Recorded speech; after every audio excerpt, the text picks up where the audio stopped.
Kính chào quý vị và các bạn. Chậm nói là vấn đề đáng quan tâm ở trẻ em. Nó không chỉ gây sốt ruột cho các gia đình mà còn cản trở quá trình giao tiếp, hòa nhập cộng đồng của trẻ. Trẻ chậm nói là khả năng ngôn ngữ của trẻ chậm và kém hơn so với các mốc phát triển ngôn ngữ thông thường. Trẻ có thể chỉ chậm nói đơn thuần thì không có gì đáng lo ngại, nhưng chậm nói do mất thính giác hoặc các rối loạn phát triển và các vấn đề về thần kinh tiềm ẩn thì cần sự nỗ lực can thiệp hơn. Cách xác định trẻ chậm nói. Người lớn cần quan sát để xác định chính xác. Lúc 2 tháng tuổi, đây là giai đoạn phát cảm hớn hở. Giai đoạn này trẻ bình thường hóng chuyện, nhưng nếu ở giai đoạn này mà trẻ không có phản ứng khi cha mẹ cười đùa với trẻ thì đây là một dấu hiệu cần lưu ý. Khi 3 tháng tuổi, trẻ thờ ơ với mọi vật xung quanh. Trong khi giai đoạn này trẻ bình thường lẫy thì rất thích nhìn và quờ tay với đồ vật. 4 tháng, trẻ không quay đầu khi nghe thấy âm thanh phát ra. 6 tháng, trẻ không biết tự cười. Đến 8 tháng tuổi không bập bẹ ea được một từ nào. Và 9 đến 12 tháng không nói được các từ như ba ba, mama, măm, không có hành động chỉ tay hoặc vẫy tay chào tạm biệt. 18 tháng không nói được ít nhất 6 từ. Đến 2 tuổi chỉ bắt chước lời nói hoặc hành động, không thể tự nói các từ hoặc cụm từ. Chỉ nói các từ lặp đi lặp lại mà không thể sử dụng lời nói để thể hiện mong muốn của mình.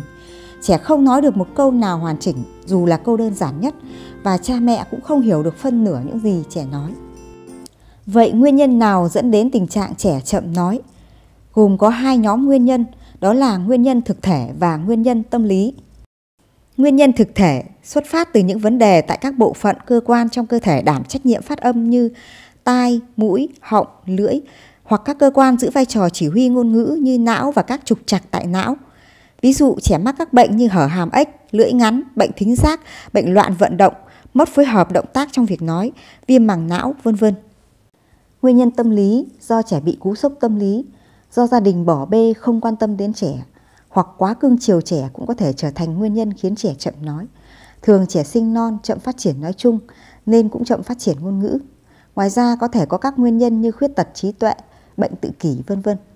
Theo thống kê của Bệnh viện Nhi đồng 2, trẻ chậm nói nguyên nhân tâm lý chiếm 70% tổng số trẻ khám và điều trị.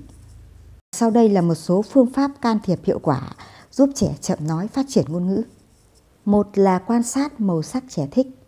Bé gái thì thường có xu hướng thích tính ấm, bắt mắt như là màu hồng, màu đỏ, màu da cam, v.v. Thế bé trai thì lại thích các màu lạnh như là màu xanh da trời, màu xanh nước biển. Để kích thích trẻ nói màu sắc chúng yêu thích, hãy đưa trẻ đến khu vui chơi và nói cho trẻ màu của các đồ vật xung quanh. Trẻ nhỏ thường dễ phát âm với những từ đơn, lẻ và không dấu, bắt đầu với chữ A.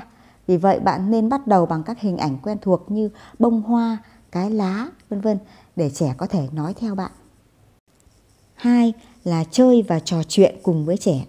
Chơi bất cứ trò gì trẻ thích, vừa chơi vừa tích cực trò chuyện với trẻ. Khi nói chuyện với trẻ phải chú ý phát âm chuẩn, rõ lời, ngắn gọn, chính xác từng từ. Và nếu nói đến đồ vật nào thì đồng thời chỉ tay vào đồ vật đó để trẻ dễ nghe, dễ hiểu và có thể bắt chước. Nên vừa trò chuyện với trẻ vừa đặt câu hỏi cho bé và hướng dẫn để cho bé trả lời. Và chúng ta nên đọc truyện cho trẻ trước khi đi ngủ vào buổi tối, thì từ đó trẻ cũng có thể là phát triển được ngôn ngữ tốt hơn. 3 là cho bé chơi với các bạn cùng tuổi đã nói rõ và các bạn lớn hơn 1-2 tuổi. Khi mà bé chơi với các bạn thì thi thoảng mình hỗ trợ, bé sẽ tập nói theo các bạn và tình hình sẽ được cải thiện. Người lớn không bắt chước ngôn ngữ của bé, nói ngọng bé sẽ bắt chước theo thành thói quen khó sửa. Là hãy để cho trẻ tự do chơi đùa bên ngoài, hạn chế cho bé xem tivi và điện thoại. Khi mà bé ra ngoài sân rộng, nhiều bạn, nhiều người, nhiều đồ vật, bé sẽ khám phá thêm và cảm thấy sinh động, có nhu cầu muốn giao tiếp. Còn xem tivi và điện thoại nó hạn chế cái khả năng giao tiếp của trẻ, vì là chúng chỉ cho phép tương tác một chiều thôi. Nếu mà xem thì chúng ta cũng nên xem cùng trẻ, để vừa xem chúng ta vừa có thể là đặt những câu hỏi, bình luận các cái tình tiết nhân vật hội thoại để trẻ xây dựng được cái phản xạ ngôn ngữ. Cho trẻ đi học. Khi trẻ đi học mầm non sẽ tiếp xúc với nhiều bạn cùng tuổi, cải thiện được kỹ năng giao tiếp và học cách lắng nghe và bày tỏ. Trường mầm non còn là môi trường giúp trẻ biết quan sát, tự lập bằng các hành động như rửa tay, đánh răng, dọn dẹp, tự đòi đi vệ sinh, v.v. Đòi hỏi trẻ phải biết hòa nhập và chứng chậm nói của trẻ sẽ tự khắc phục được. Tất nhiên bạn nhớ dặn cô giáo để mắt tới cháu, nhớ đừng tự đưa cho cháu mà hỏi cháu để cháu bật ra lời. Nếu đã sử dụng các phương pháp trên mà bạn thấy bé tiến bộ rất ít trong vòng vài tháng thì nên tìm kiếm sự giúp đỡ của các cán bộ y tế chuyên ngành. Các bạn thân mến, trẻ chậm nói chỉ đơn thuần là sự chậm lại của vấn đề tâm sinh lý, ít khi hoặc hầu như không liên quan đến sự phát triển trí tuệ. Tuy nhiên, ngôn ngữ là vỏ bọc của tư duy. Trẻ chưa biết dùng ngôn ngữ nói thì không thể hiện được tư duy ra bên ngoài để người khác hiểu mình được. Điều này cản trở lớn đến vấn đề giao tiếp của trẻ. Cha mẹ đừng nản lòng, mất kiên nhẫn. Hãy thực hiện những phương pháp trên và tìm đến sự giúp đỡ của những người có chuyên môn để khắc phục cho trẻ. Khi trẻ phát triển ngôn ngữ bình thường, sau này việc học tập sẽ theo kịp được các bạn cùng trang lứa.